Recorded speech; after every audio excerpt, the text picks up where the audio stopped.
പത്തനംതിട്ട സീറ്റിനെ ചൊല്ലിയുള്ള തമ്മിലടി ബി.ജെ.പിയിൽ തുടരുകയാണ്. പത്തനംതിട്ട ഒഴികെയുള്ള 13 സീറ്റുകളിലെ സ്ഥാനാർത്ഥികളെ ബി.ജെ.പി പ്രഖ്യാപിച്ചു. തിരുവനന്തപുരത്ത് കുമ്മനം രാജശേഖരനും എറണാകുളത്ത് കേന്ദ്രമന്ത്രി അൽഫോൺസ് കണ്ണന്താനവും ബി.ജെ.പി സ്ഥാനാർത്ഥികൾ. പത്തനംതിട്ടയിലെ സ്ഥാനാർത്ഥിയെ ഇന്ന് പ്രഖ്യാപിക്കുമെന്നാണ് ബി.ജെ.പി നേതൃത്വം പറയുന്നത്. എന്നാൽ മത്സരരംഗത്തു നിന്നുള്ള പിന്മാറ്റത്തെക്കുറിച്ച് പ്രതികരിക്കാൻ ശ്രീധരൻപിള്ള തയ്യാറായില്ല. പത്തനംതിട്ട സീറ്റിനെ ചൊല്ലിയുള്ള തർക്കം ബി.ജെ.പിയിലുണ്ടാക്കിയ പ്രതിസന്ധി വ്യക്തമാക്കുന്നതാണ് സ്ഥാനാർത്ഥി പ്രഖ്യാപനം. സീറ്റിനായി K Surendran, P S Sreedharan Pillai തർക്കം തുടരുന്നതിനാലാണ് ഇവിടെ സ്ഥാനാർത്ഥിയെ പ്രഖ്യാപിക്കുന്നത് നീട്ടിയത്.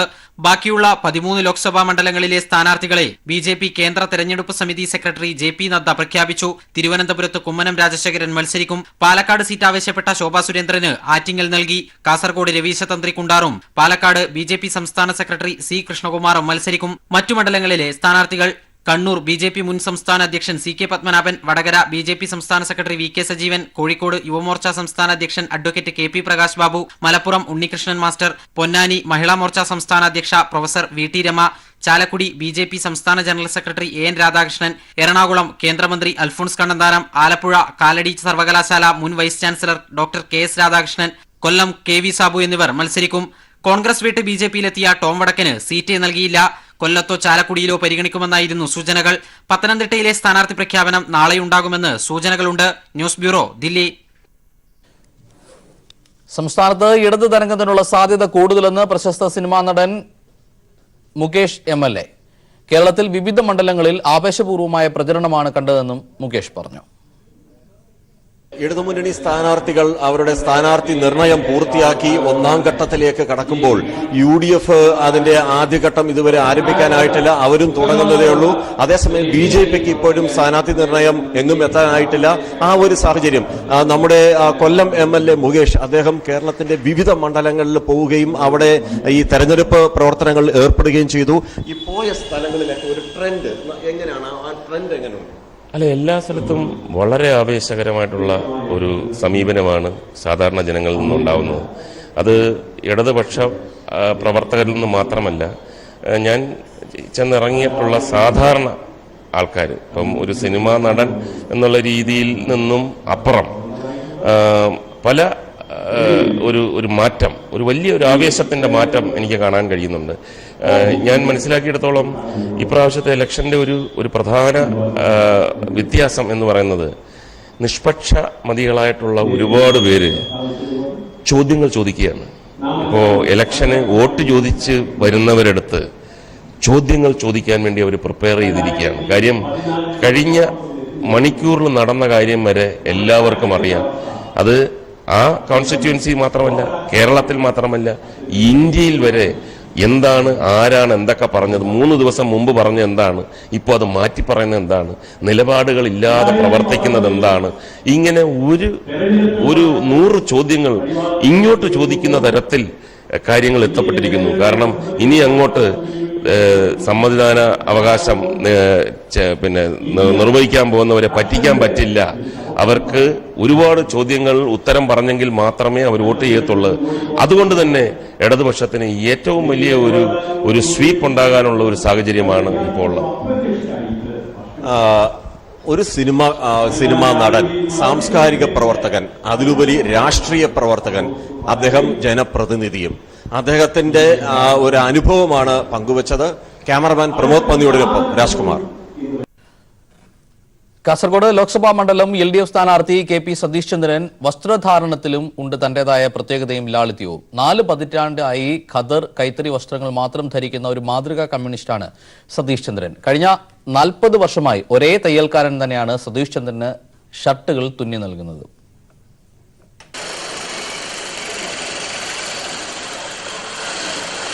കെ.പി. സതീഷ് ചന്ദ്രൻ എന്ന് കേൾക്കുമ്പോൾ ആളുകളുടെ മനസ്സിൽ ആദ്യം ഓടിയെത്തുക അദ്ദേഹത്തിന്റെ വസ്ത്രധാരണ ശൈലിയാണ്. കട്ടിയുള്ള ഖദർ അല്ലെങ്കിൽ ഖാദി ഷർട്ടുകളാണ് വിദ്യാർത്ഥിയായിരിക്കുമ്പോൾ മുതൽ സതീഷ് ചന്ദ്രന് പ്രിയം. ഖദർമുണ്ടും കൈത്തറിമുണ്ടും മാറി മാറി ധരിക്കും. കലാലയ ജീവിതകാലത്ത് പോലും വസ്ത്രശൈലിയിൽ മാറ്റം വരുത്തിയിട്ടില്ല. ഷർട്ടുകളുടെ തയ്യൽക്കാരനും സ്ഥിരമായി ഒരാൾ തന്നെ. നീലേശ്വരം ബസ് സ്റ്റാൻഡിന് സമീപത്തെ കലാ ടൈലേഴ്സ് ഉടമ നാരായണൻ. ഖദറും കൈത്തറിയുമല്ലാതെ മറ്റു ഷർട്ടുകൾ സതീഷ് ചന്ദ്രൻ തിരഞ്ഞെടുക്കാറില്ലെന്ന് നാരായണൻ പറഞ്ഞു. പ്രത്യേകത പറഞ്ഞാല് സാധാരണ ഷർട്ടില് 2 പോക്കറ്റ്, ബാക്കിയെല്ലാം സാധാരണ ഇതാണ്. തുണി കൈത്തറി ഖാദി ഇങ്ങനത്തെ അത് ആ ടൈപ്പിൽ എടുക്കും, മറ്റേ പോളിസ്റ്റർ അങ്ങനത്തെ എടുക്കൂല. 40 വർഷമായി സതീഷ് ചന്ദ്രന്റെ തയ്യൽക്കാരൻ നാരായണനാണ്. സ്ഥാനാർത്ഥി പ്രഖ്യാപനം വന്നതോടെ ഷർട്ടുകളുടെ എണ്ണം കൂടിയതായി നാരായണൻ പറഞ്ഞു. ജീവിതത്തിൽ ലാളിത്യം കാത്തു സൂക്ഷിക്കുന്ന സതീഷ് ചന്ദ്രന്റെ മുഖമുദ്രകളിലൊന്നാണ് അദ്ദേഹത്തിന്റെ വസ്ത്രശൈലി. News bureau, Kasaragod. രാജ്മോഹൻ ഉണ്ണിത്താന്റെ സ്ഥാനാർത്ഥി പ്രഖ്യാപനത്തെ തുടർന്ന് കാസർകോട്ടെ കോൺഗ്രസിലുണ്ടായ ഭിന്നതകൾ പരിഹരിച്ചതായി പ്രതിപക്ഷ നേതാവ് രമേശ് ചെന്നിത്തല അവകാശപ്പെട്ടു. ഇടഞ്ഞുനിന്ന അഡ്വക്കേറ്റ് ബി സുബ്ബയ്യ റൈ തെരഞ്ഞെടുപ്പ് പ്രചരണത്തിൽ പങ്കെടുക്കുമെന്നും UDF തെരഞ്ഞെടുപ്പ് കൺവെൻഷനിൽ പ്രതിപക്ഷ നേതാവ് പ്രഖ്യാപിച്ചു. 2 വട്ടം മണ്ഡല പര്യടനം പൂർത്തിയാക്കിയ LDF സ്ഥാനാർത്ഥി KP സതീഷ് ചന്ദ്രൻ നാളെ മുതൽ സ്വീകരണ പൊതുയോഗങ്ങളിൽ പങ്കെടുത്തുകൊണ്ടുള്ള പൊതുപ്രചരണ പരിപാടികൾ ആരംഭിക്കും. കാഞ്ഞങ്ങാട്ടാണ് UDF കാസർഗോഡ് ലോക്സഭാ മണ്ഡലം കൺവെൻഷൻ ചേർന്നത്. രമേശ് ചെന്നിത്തലയും ഹൈദരാലി ശിഹാബ് തങ്ങളുമായിരുന്നു കൺവെൻഷനിൽ പങ്കെടുത്തവരിൽ പ്രമുഖർ. രാവിലെ കാഞ്ഞങ്ങാട്ടെത്തിയ ചെന്നിത്തല കോൺഗ്രസ് ജില്ലാ നേതൃയോഗം വിളിച്ചു ചേർത്തു. എല്ലാ ഭിന്നതകളും മാറ്റിവെച്ച് നേതാക്കൾ സ്ഥാനാർത്ഥി രാജ്മോഹൻ ഉണ്ണിത്താനു വേണ്ടി രംഗത്തിറങ്ങണമെന്ന് ചെന്നിത്തല നിർദ്ദേശിച്ചു.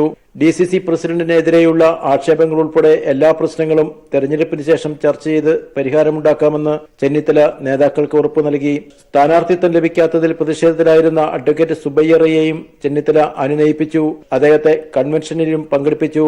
തെരഞ്ഞെടുപ്പ് കാലത്ത് കോൺഗ്രസ് നേതാക്കൾ ഒരുമയോടെ പ്രവർത്തിക്കുമെന്നായിരുന്നു UDF കൺവെൻഷനിൽ ചെന്നിത്തല പ്രവർത്തകർക്ക് നൽകിയ ഉറപ്പ്. ഈ തെരഞ്ഞെടുപ്പ് കഴിയുന്നതുവരെ ഊണില്ലാതെ ഉറക്കമില്ലാതെ ഒറ്റക്കെട്ടായി ഒരുമിച്ച് കോൺഗ്രസ് പ്രവർത്തകരും UDFന്റെ മറ്റ് ഘടകകക്ഷികളും മുന്നോട്ട് പോകണം. ജില്ലാ കോൺഗ്രസ് കമ്മിറ്റി പ്രസിഡന്റ് അക്കിംകുന്നിൽ അതോടൊപ്പം തന്നെ മറ്റ് നേതാക്കന്മാർ ഒരുമിച്ച് ഒറ്റക്കെട്ടായി തെരഞ്ഞെടുപ്പ് അവസാനിക്കുന്നത് വരെ ഞങ്ങൾ മുന്നോട്ട് പോകും എന്നുള്ള ഉറപ്പ് ഞാനിവിടെ നിങ്ങളുടെ മുമ്പിൽ നൽകുന്നു. ഇനി ആരെങ്കിലും ആ ഉറപ്പ് ലംഘിക്കുന്നെങ്കിൽ നിങ്ങൾ എന്നെ വിളിച്ച് പറയണം. കൺവെൻഷൻ ഹൈദരാലി ശിഹാബ് തങ്ങൾ ഉദ്ഘാടനം ചെയ്തു. രാജ്മോഹൻ ഉണ്ണിത്താന് കാസർഗോഡ് റെയിൽവേ സ്റ്റേഷനിൽ സ്വീകരണം നൽകിയപ്പോൾ പ്രവർത്തകർ കാണിച്ച ആവേശം കൺവെൻഷനിൽ കാണാനായില്ല. പ്രതീക്ഷിച്ച ജനപങ്കാളിത്തവും ഉണ്ടായില്ല. LDF സ്ഥാനാർത്ഥി KP സതീഷ് ചന്ദ്രൻ വിവിധ നിയമസഭാ മണ്ഡലങ്ങളിൽ 2 വട്ടം പര്യടനം പൂർത്തിയാക്കി. ഇന്ന് പയ്യന്നൂർ മണ്ഡലത്തിലാണ് പര്യടനം. നാളെ മുതൽ മണ്ഡലം കേന്ദ്രീകരിച്ചുള്ള പൊതുപ്രചാരണ പരിപാടിക്ക് കല്യാശ്ശേരിയിൽ തുടക്കമാകും. News bureau, Kasaragod. കോട്ടയം മണ്ഡലത്തിലെ LDF സ്ഥാനാർത്ഥി VN വാസവൻ നടൻ മമ്മൂട്ടിയെ കാണാൻ കൊച്ചിയിലെത്തി. ലോകം അറിയപ്പെടുന്ന കലാകാരന്റെ അനുഗ്രഹം തേടിയാണ് താൻ എത്തിയതെന്ന് VN വാസവൻ പറഞ്ഞു. സ്ഥാനാർത്ഥിക്ക് മമ്മൂട്ടി എല്ലാവിധ ആശംസകളും നേർന്നു. കൊച്ചിയിലെ വസതിയിലെത്തിയാണ് കോട്ടയം മണ്ഡലത്തിലെ LDF സ്ഥാനാർത്ഥി VN വാസവൻ മലയാളത്തിന്റെ മഹാനടൻ മമ്മൂട്ടിയെ കണ്ടത്. തന്റെ ജന്മനാട് ഉൾപ്പെടുന്ന കോട്ടയം മണ്ഡലത്തെ പ്രതിനിധീകരിച്ച് മത്സരിക്കുന്ന LDF സ്ഥാനാർത്ഥിയുമായി മമ്മൂട്ടി വിശേഷങ്ങൾ പങ്കുവച്ചു. ലോകം അറിയപ്പെടുന്ന കലാകാരന്റെ അനുഗ്രഹവും ആശംസയും തേടിയാണ് താനെത്തിയതെന്ന് VN വാസവൻ. അദ്ദേഹം കോട്ടയം പാർലമെന്റ് നിയോജകമണ്ഡലത്തിലെ വോട്ടറായിട്ടാണ് അദ്ദേഹത്തിന്റെ തുടക്കം. അദ്ദേഹത്തിന്റെ ജന്മനാടും എല്ലാം കോട്ടയം പാർലമെന്റ് നിയോജകമണ്ഡലത്തിലെ വൈക്കം അസംബ്ലി മണ്ഡലത്തിലെ ചെമ്പ് പഞ്ചായത്തിലാണ്. ഞങ്ങൾ നാട്ടുകാരെന്ന രൂപത്തിൽ മറ്റൊരു ബന്ധം. മറ്റൊന്ന്, ലോകം അറിയപ്പെടുന്ന അനുഗ്രഹീതനായ ഒരു കലാകാരൻ്റെ ഒരു സാമീപ്യവും അനുഗ്രഹവും ഞാൻ മനസ്സുകൊണ്ട് ധന്യനാണ്. അത് പ്രവർത്തന രംഗത്ത് ഒരു ഇന്ധനമായി തന്നെ മാറിത്തീരുന്ന കാര്യത്തിൽ സംശയമില്ല. എല്ലാ രാഷ്ട്രീയ നേതാക്കളുമായി തനിക്ക് നല്ല സൗഹൃദമാണുള്ളതെന്ന് പറഞ്ഞ മമ്മൂട്ടി VN വാസവന് എല്ലാവിധ ആശംസകളും നേർന്നു. രാഷ്ട്രീയ സൗഹൃദങ്ങൾ നമുക്ക് സാമാന്യ ഒരു സാമൂഹ്യ ജീവിതത്തിലുള്ളപ്പോൾ ഞാൻ പ്രവർത്തിക്കുന്ന രംഗത്ത് എല്ലാ രാഷ്ട്രീയ പ്രവർത്തകരുമായിട്ടുള്ള നമ്മുടെ ഒരു അടുപ്പവും പരിചയവും സ്നേഹമുള്ളവരൊക്കെ വരും. സ്വാഭാവികമായിട്ട് അവരുടെ ഒരു ആശംസകൾക്ക് വേണ്ടിയെങ്കിലും അവർ വരും. വളരെ സന്തോഷപൂർവ്വം നമ്മൾ അവരെ ആശംസിക്കുന്നു. കൊച്ചിയിലെ വീട്ടിൽ മമ്മൂക്കിയോടൊപ്പം അരമണിക്കൂറിലധികം ചെലവഴിച്ച ശേഷമാണ് സ്ഥാനാർത്ഥി മടങ്ങിയത്. News bureau, Kochi. പൊന്നാനിയിൽ തെരഞ്ഞെടുപ്പ് പ്രചാരണം മുറുകുന്നു. LDFന്റെ സ്വതന്ത്ര സ്ഥാനാർത്ഥി PV അൻവർ 2ാം റൗണ്ട് പ്രചരണത്തിലാണ്. മണ്ഡലം നിലനിർത്താൻ UDFും പ്രചരണ രംഗത്ത് സജീവമായി. സ്ഥാനാർത്ഥി പ്രഖ്യാപനം വന്നതോടെ NDAയും പ്രചരണം ആരംഭിക്കും. പൊന്നാനി പിടിക്കാൻ PV അൻവർ എന്ന സ്വതന്ത്രനെ രംഗത്തിറക്കി കളം പിടിച്ചു കഴിഞ്ഞു LDF. ലീഗിന്റെ സിറ്റിംഗ് സീറ്റ് നിലനിർത്താൻ ET മുഹമ്മദ് ബഷീർ തന്നെയാണ് രംഗത്തുള്ളത്. ഇരുമുന്നണികളും പ്രചരണ രംഗത്ത് സജീവമാണ്. നേരത്തെ സ്ഥാനാർത്ഥിയെ പ്രഖ്യാപിച്ച LDF 2ാം റൗണ്ട് പ്രചരണവുമായി ബഹുദൂരം മുന്നിലെത്തി. തീരദേശ മേഖലകളിൽ PV അൻവറിന് വലിയ സ്വീകരണമാണ് ലഭിക്കുന്നത്. മത്സ്യത്തൊഴിലാളികളുടെ പ്രശ്നങ്ങൾ LDF ഇവിടെ ചർച്ചയാക്കുന്നു. കേന്ദ്രത്തിൻ്റെ കുറേ പദ്ധതികളുണ്ട് കോൾഡ് സ്റ്റോറേജുകൾക്ക്. ഒരു കോൾഡ് സ്റ്റോറേജ് പോലും ഈ പ്രദേശത്ത് എവിടെയും, ഈ കോസ്റ്റൽ ഏരിയയിൽ എവിടെയും പണിയാനുള്ളൊരു പ്രപ്പോസലോ പ്രൊജക്റ്റോ കൊടുക്കാൻ അദ്ദേഹം തയ്യാറായിട്ടില്ല. മത്സ്യത്തൊഴിലാളികൾ പിടിച്ചു കൊണ്ടുവരുന്ന മത്സ്യത്തിന് ന്യായമായൊരു വില പോലും അവരെ കൂലി പോലും വെക്കില്ല. കരയിലെത്തുമ്പോഴേ അത് വിറ്റൊഴിവാക്കിയില്ലെങ്കിൽ ഇത് നശിച്ചു പോകും. സൂക്ഷിക്കാനുള്ള ഒരു സംവിധാനം ഒരുക്കി കൊടുക്കേണ്ട ഒരു ബാധ്യതയുണ്ട്. ആ ലക്ഷക്കണക്കിന് കുടുംബങ്ങളുടെ പട്ടിണിക്ക് ഉത്തരം പറയേണ്ടി വരും ഈ തെരഞ്ഞെടുപ്പിൽ അദ്ദേഹം എന്ന കാര്യത്തിന് ഒരു തർക്കമില്ല. ലീഗ് മലപ്പുറം ജില്ലാ ട്രഷറർ മുഹമ്മദ് മൗലവിയുടെ നിര്യാണത്തെ തുടർന്ന് വ്യാഴാഴ്ച ET മുഹമ്മദ് ബഷീർ മണ്ഡല പര്യടനം ഒഴിവാക്കി. താഴെത്തട്ടിൽ നല്ല പ്രവർത്തനമാണ് നടക്കുന്നതെന്ന് ET മുഹമ്മദ് ബഷീർ പറഞ്ഞു. എൻ്റെ ആദ്യത്തെ ഇലക്ഷനേക്കാൾ വലിയ ആവേശം കാണുന്നുണ്ട്. താഴെത്തട്ടിൽ തന്നെ പ്രവർത്തകർ ഇത്രയും ഊർജ്ജസ്വലതയോട് വന്ന സമയം ഇതിനു മുമ്പ് ഉണ്ടായിട്ടില്ല. വളരെ ഹാപ്പിയാണ്. നല്ല ഭൂരിപക്ഷം. മണ്ഡലം നിലനിർത്താനും അട്ടിമറി വിജയം നേടാനും ഇരുമുന്നണികളും ആരോപണ പ്രത്യാരോപണങ്ങളുമായി പൊന്നാനിയിൽ സജീവമാണ്. പൊന്നാനിയിൽ നിന്നും AK ലതീഷ്. പൂർവ്വ വിദ്യാർത്ഥിയുടെ ഗൃഹാതുരത്വവുമായി P രാജീവ് കളമശ്ശേരി പോളിടെക്നിക് ക്യാമ്പസിൽ വോട്ടഭ്യർത്ഥനയുമായി എത്തി. തങ്ങളുടെ വഴികാട്ടിയും നേതാവുമായ രാജീവിന് ക്യാമ്പസിലെ വിദ്യാർത്ഥികൾ ഉജ്ജ്വല സ്വീകരണമാണ് നൽകിയത്. P രാജീവ് എന്ന പൊതുപ്രവർത്തകനെയും സംഘാടകനെയും വാഗ്മിയെയും രൂപപ്പെടുത്തിയ അതേ ക്യാമ്പസിലേക്ക് രാജീവ് വീണ്ടും എത്തി. 3 പതിറ്റാണ്ട് മുൻപ് വിദ്യാർത്ഥി സമരം മുന്നിൽ നിന്ന് നയിക്കുകയും യൂണിയൻ ഭാരവാഹിയായി തെരഞ്ഞെടുക്കപ്പെടുകയും ചെയ്ത കളമശ്ശേരി പോളിടെക്നിക് ഇൻസ്റ്റിറ്റ്യൂട്ടിലാണ് വീണ്ടും സ്ഥാനാർത്ഥിയായി രാജീവ് എത്തിയത്. വാദ്യമേളങ്ങളോടെയും മുദ്രാവാക്യം വിളികളോടെയും വിദ്യാർത്ഥികൾ തങ്ങളുടെ നേതാവിനെ വരവേറ്റു. തുടർന്ന് ചുരുങ്ങിയ വാക്കുകളിൽ വോട്ടഭ്യർത്ഥന. പ്രിൻസിപ്പലിനെ കണ്ട ശേഷം തന്റെ പഴയ ക്ലാസ് മുറിയിലേക്ക്. തന്നിലെ പൊതുപ്രവർത്തകനെ വളർത്തിയെടുക്കുന്നതിൽ വലിയ പങ്കാണ് ഈ ക്യാമ്പസിനുള്ളതെന്ന് രാജീവ് പറഞ്ഞു. ഞാൻ വരുന്ന കാലം സ്വകാര്യ മേഖലയിലെ പോളിടെക്നിക്കിനെതിരെയുള്ള വലിയ സമരമാണ് നടന്നിരുന്നത്. അന്ന് ഈ ക്യാമ്പസിലെ മുഴുവൻ വിദ്യാർത്ഥികളും ഒറ്റ കുട്ടികൾ ഒഴിവാകാതെ ആൺകുട്ടികളും പെൺകുട്ടികളും എല്ലാ ദിവസവും 1 മാസത്തോളം ഞങ്ങൾ തുടർച്ചയായി സമരം ചെയ്തിരുന്നു. ആ സമരങ്ങളാണ്, ആ കാലത്തെ പ്രവർത്തനങ്ങളാണ് എന്നിലെ പൊതുപ്രവർത്തകനെ രൂപപ്പെടുത്തുന്നതിൽ പ്രധാനപ്പെട്ട പങ്കുവഹിച്ചത്. കാലങ്ങൾക്ക് ശേഷം ഈ ക്യാമ്പസിൽ മറ്റൊരു തെരഞ്ഞെടുപ്പിനെ അഭിമുഖീകരിച്ച് നിൽക്കുന്ന സന്ദർഭത്തിൽ ഇവർ നൽകുന്ന ഈ സ്വീകരണം പ്രചോദനമാണ്. അത് വല്ലാത്ത ഊർജ്ജമാണ്. പഴയ വിദ്യാർത്ഥി നേതാവിനൊപ്പം സെൽഫി എടുക്കാനുള്ള തിരക്കായിരുന്നു പിന്നീട്. തൊട്ടടുത്തുള്ള ITIയിലും സെന്റ് പോൾസ് കോളേജിലും രാജീവ് സന്ദർശനം നടത്തി. സെന്റ് പോൾസിൽ പ്രീ ഡിഗ്രി വിദ്യാർത്ഥിയായിരിക്കെ സതീർത്ഥ്യരായിരുന്നവർ രാജീവിനെ കാണാനെത്തിയിരുന്നു. ഇവിടെ നിന്നും ഹൃദ്യമായ സ്വീകരണം ഏറ്റുവാങ്ങിയ ശേഷമാണ് രാജീവ് മടങ്ങിയത്. News bureau, Kochi. ഇത്തവണ പാലക്കാട് മണ്ഡലത്തിലെ തെരഞ്ഞെടുപ്പ് പോരാട്ടത്തിന് ഒരു പ്രത്യേകതയുണ്ട്. സഹപാഠികൾ തമ്മിലുള്ള രാഷ്ട്രീയ പോരാട്ടമാണ് പാലക്കാട് മണ്ഡലത്തിൽ നടക്കുന്നത്. 3 ദശാബ്ദങ്ങൾക്ക് മുൻപ് ഒരുമിച്ച് പഠിച്ചവരാണ് LDF സ്ഥാനാർത്ഥി MP രാജേഷും UDF സ്ഥാനാർത്ഥി VK ശ്രീകണ്ഠനും. കാലഘട്ടം 1986-88. Ottapalam NSS college. Pre degree ക്ലാസ്സിൽ യുവത്വത്തിന്റെ ചുറുചുറുക്കുമായി 2 ചെറുപ്പക്കാർ. വ്യത്യസ്ത രാഷ്ട്രീയവും ആശയവും പറഞ്ഞ് പൊതുപ്രവർത്തന രംഗത്തേക്ക് കടന്നു വന്നവർ. SFIക്കാരനായ MP രാജേഷും KSUക്കാരനായ VK ശ്രീകണ്ഠനും. അതേ ആശയവഴികൾ പിന്തുടർന്ന് ഈ പൊതുതിരഞ്ഞെടുപ്പിൽ പാലക്കാട് അവർ വീണ്ടും മുഖാമുഖം നിൽക്കുകയാണ്. സൗഹൃദമുണ്ടെങ്കിലും പോരാട്ടം വ്യത്യസ്ത രാഷ്ട്രീയ ആശയങ്ങൾ തമ്മിലാണെന്ന് ഇരുവരും. കോളേജിൽ പഠിക്കുന്ന കാലം മുതൽ പിന്നീട് 2 വഴിക്കായിരുന്നു എങ്കിലും സൗഹൃദമൊക്കെ ഉണ്ട്. ആ സൗഹൃദത്തിനൊന്നും ഒരു കോട്ടവും വരുത്താതെ സൗഹൃദത്തിൻ്റെ എല്ലാ അന്തസ്സും മാന്യതയും കാത്തു സൂക്ഷിച്ചുകൊണ്ടുള്ള രാഷ്ട്രീയ സമരം. ഇത് വ്യക്തിപരമായിട്ടുള്ള ഏറ്റുമുട്ടലൊന്നുമല്ലല്ലോ, രാഷ്ട്രീയ സമരമാണ്. ഞങ്ങൾ കോളേജ് പഠിക്കുന്ന കാലം മുതൽ നല്ല സൗഹൃദമുള്ള ഒരു കൂട്ടത്തിലാണ്. അദ്ദേഹത്തിൻ്റെ രാഷ്ട്രീയം, എനിക്ക് എൻ്റേതായ രാഷ്ട്രീയം. ഇതൊരു രാഷ്ട്രീയ പോരാട്ടമാണ്, ഒരിക്കലും വ്യക്തിപരമായിട്ടുള്ള കാര്യമല്ല. വളരെ ചെറുപ്പം മുതലേ ഞങ്ങൾ അടുത്ത ബന്ധമാണ്. ആ സൗഹൃദം എന്നും നിലനിൽക്കും. വർഷങ്ങൾക്കിപ്പുറം MP രാജേഷ് CPIM സംസ്ഥാന കമ്മിറ്റി അംഗമായി. VK ശ്രീകണ്ഠൻ ജില്ലാ കോൺഗ്രസ് കമ്മിറ്റി പ്രസിഡന്റാണ്. 2 പേരും ഷൊർണൂർ സ്വദേശികൾ. 10 വർഷം MP ആയതിന്റെ ആത്മവിശ്വാസവുമായി MP രാജേഷ് ജനങ്ങൾക്കിടയിലേക്ക് ഇറങ്ങുമ്പോൾ പാലക്കാട് മാറ്റമുണ്ടാക്കാനാവുമെന്ന പ്രതീക്ഷയാണ് VK ശ്രീകണ്ഠനുള്ളത്.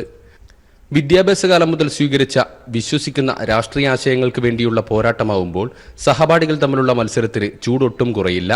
ക്യാമറാമാൻ മഹേഷ് പാലക്കാടിനോടൊപ്പം സിജു കണ്ണൻ.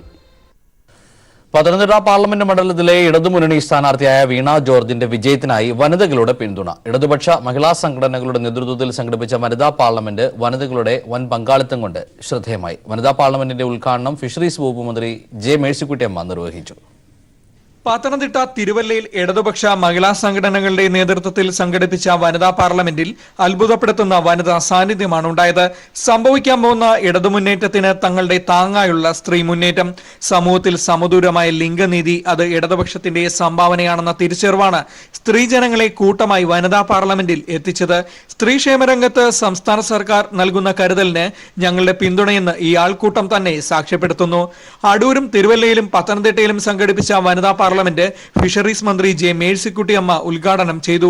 തിരുവല്ലയിൽ നടന്ന വനിതാ പാർലമെന്റ് ഉദ്ഘാടനം ചെയ്തുകൊണ്ട് പിണറായി സർക്കാർ നടപ്പാക്കിയ നേട്ടങ്ങൾ ഓരോന്നായി അക്കമിട്ട് നിർത്തിയപ്പോൾ സദസ്സ് ആവേശത്തിലായി. MLA എന്ന നിലയിൽ 3 വർഷം കൊണ്ട് ജനപക്ഷത്തു നിന്ന് മികച്ച പ്രവർത്തനം കാഴ്ചവെച്ച വീണ ജോർജ് പാർലമെന്റിലെത്തിയാൽ ജനങ്ങളുടെ ശബ്ദമാകുമെന്നും ജനങ്ങൾക്ക് വേണ്ടി ഒട്ടനവധി മികച്ച പ്രവർത്തനങ്ങൾ കാഴ്ചവെക്കാൻ സാധിക്കുമെന്നും മേഴ്സിക്കുട്ടിയമ്മ പറഞ്ഞത് സദസ്സ് ഹർഷാരവത്തോടെയാണ് വരവേറ്റത്.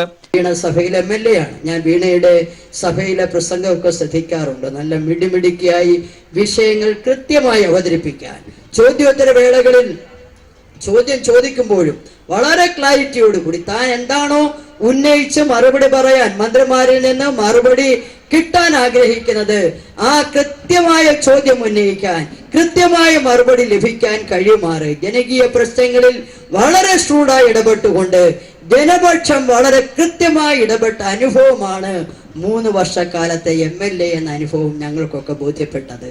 തീർച്ചയായും വീണ ഇന്ത്യൻ പാർലമെന്റിൽ പോയാൽ നിങ്ങളുടെ ശബ്ദമാണ് പാർലമെന്റിൽ ഉയരാൻ പോകുന്നത്. തിരുവല്ല മുനിസിപ്പൽ സ്റ്റേഡിയത്തിൽ നടന്ന പരിപാടിയിൽ അഡ്വക്കേറ്റ് വിജി നയനാൻ അധ്യക്ഷയായി. കൺവീനർ സുശീല മണി, മാത്യു ടി തോമസ് MLA, തെരഞ്ഞെടുപ്പ് committee convener advocate R Sanalkumar തുടങ്ങിയവരും സന്നിഹിതരായിരുന്നു. News bureau, Pathanamthitta. അരൂർ മണ്ഡലത്തിൽ നടത്തിയ വികസന പ്രവർത്തനങ്ങളാണ് AM ആരിഫ് എന്ന ജനകീയ MLA-യുടെ തുടർച്ചയായ വിജയത്തിനു പിന്നിലെ ശക്തി. ഗൗരിയമ്മയെ പരാജയപ്പെടുത്തി മണ്ഡലത്തിലെത്തിയ ആരിഫിന് ഒടുവിൽ ലഭിച്ച ഭൂരിപക്ഷം 38,000-ത്തിലധികമാണ്. അസാധ്യമെന്ന് മുൻ ജനപ്രതിനിധികൾ വിലയിരുത്തിയ പെരുമ്പളം പാലമാണ് ആരിഫിന്റെ മണ്ഡലത്തിലെ പ്രധാന നേട്ടങ്ങളിലൊന്ന്.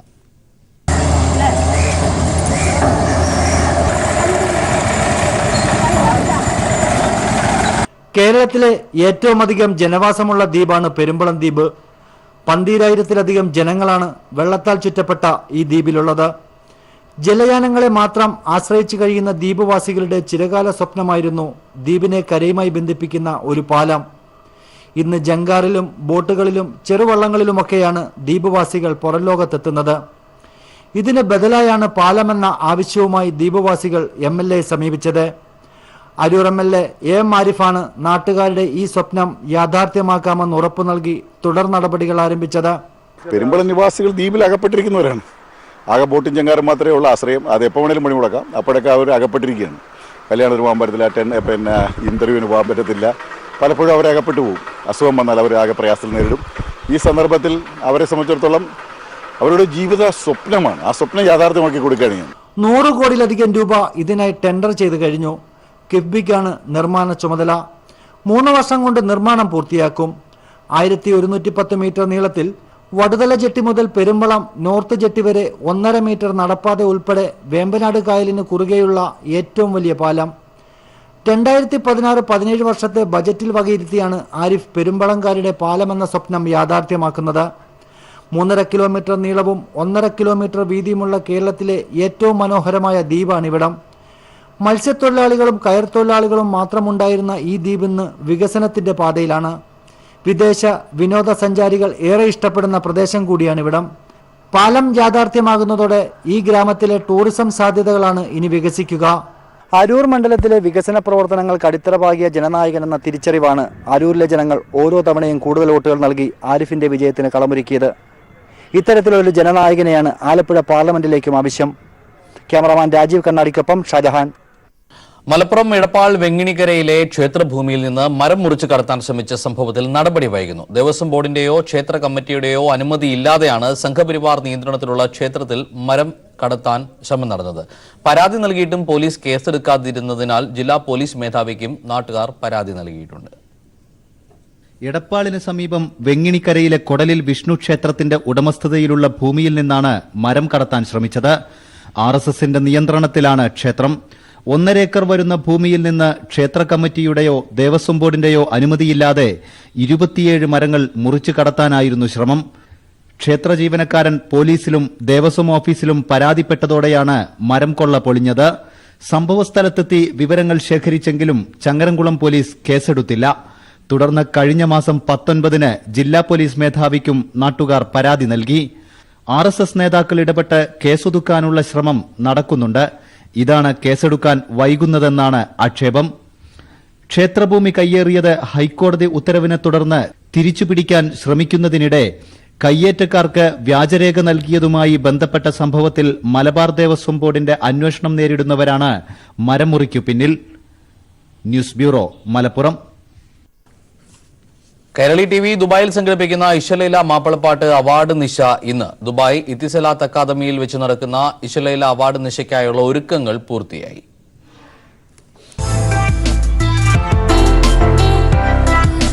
പ്രവാസ ലോകത്തെ ഏറ്റവും ശ്രദ്ധേയമായ മെഗാഷോക്കാണ് നാളെ ദുബായ് ഇത്തിസലാത്ത് അക്കാദമി വേദിയാവുക.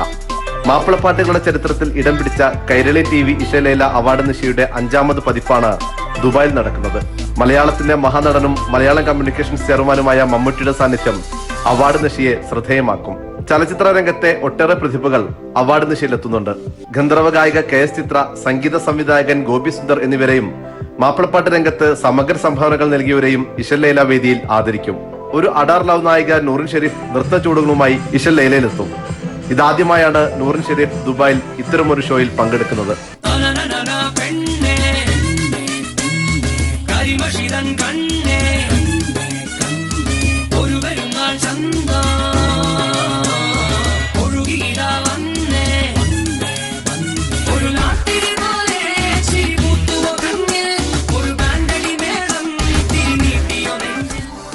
ഇശലൈലയിൽ പങ്കെടുക്കാൻ ഏറെ സന്തോഷമുണ്ടെന്ന് നൂറിൻ ഷെരീഫ് പറഞ്ഞു. ഞാൻ ശരിക്കും ഞാൻ 2 പെർഫോമൻസ് ചെയ്യുന്നുണ്ട്. ഒന്ന് എൻ്റെ ഫസ്റ്റ് മൂവിയിലെ തന്നെ ഡാർ ലവനെയും പിന്നെ അല്ലാതൊരു ഡാൻസ് നമ്പറും ചെയ്യുന്നുണ്ട്. ശരിക്കും എത്രത്തോളം അത്രയും ആളുകൾ നമ്മൾ വാച്ച് ചെയ്യാണ്. സോ എനിക്കാണെങ്കിലും ശരിക്കും ഇതിൻ്റെ ഫസ്റ്റ് സ്റ്റേജ് ആയിരുന്നു. ഞാൻ ഇതിന് മുന്നേ ഡാൻസ് ചെയ്തിട്ടുണ്ടെങ്കിലും എന്നെ സംബന്ധിച്ച് ഇശലൈല ഭയങ്കര ബിഗ് പ്രോജക്റ്റാണ്. സോ അതിൽ എൻ്റെ 101% കൊടുക്കാൻ പറ്റും, അത്രയും ചെയ്യാൻ നോക്കുന്നത്. പ്രശസ്ത കൊറിയോഗ്രാഫർ സജിന പരിശീലിപ്പിക്കുന്ന നർത്തകിമാർ മനം കവരുന്ന നൃത്തച്ചൂടുകളുമായി അരങ്ങിലെത്തും. ഗായകരായ അഫ്സൽ, റിമി ടോമി എന്നിവർ ഇശലൈലയിൽ സംഗീത മഴയൊരുക്കും.